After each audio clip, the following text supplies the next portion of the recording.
right here. And so you know, my recent vlog is the DIY and going at the back. So right now, I'm going home alone from Baguio to Cavite. And I'm gonna share with you what to do when you're traveling alone. So, the good thing of this bus, or something, basta yung from Baguio to Cavite, they have this kind of thing. I'll show you.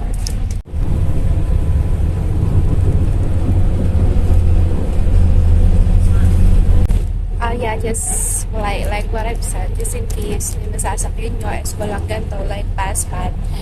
It's okay. There is a lot of things to do to make your trip fun. So I always bring books. So this is the books. This is the books. This is the book that I'm reading right now. And of course, it's important that we eat.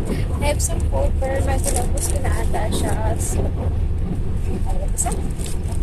I have here some pomada. I just bought it in 7-Eleven because I'm really in a rush.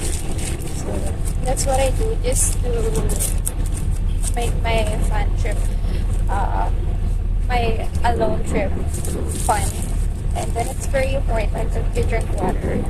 So I have here my tumbler always. And of course I have here other water also. Sometimes I skip it. Just sip. I always bring a lot of water, but I don't eat too much like heavy meals because there is a tendency na magsuka ako. Kaya just mga light meal lang. And you can also sleep. It's just like sometimes ano siya, what do you call that?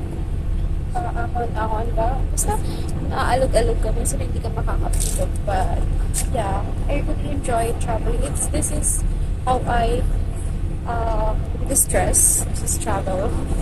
And then right now I'm enjoying it alone.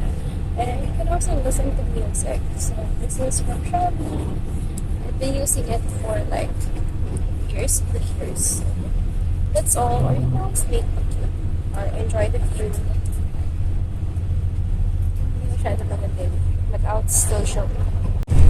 That's the view right now. It's not that too cute. Nature is always fun for me. And since it's super mainit, in-lows ko na lang yung curtains. And I think I'll just gonna listen to music. So ayun, that's just the thing. How you can make your trip, alone trip, fun. Yeah. And the good thing about this bus that it's just very cheap, like parang 850 lang ata. And sulit, sobrang comfortable. Good thing wala akong katabi. So it's really fun. So that's all.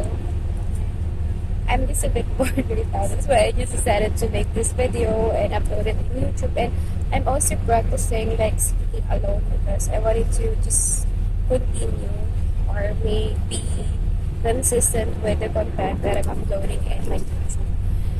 So yeah, that's all. So I hope you make this video a short video. I don't know. So see you to our next style and story. So it's always me, Julie. Bye. Bye.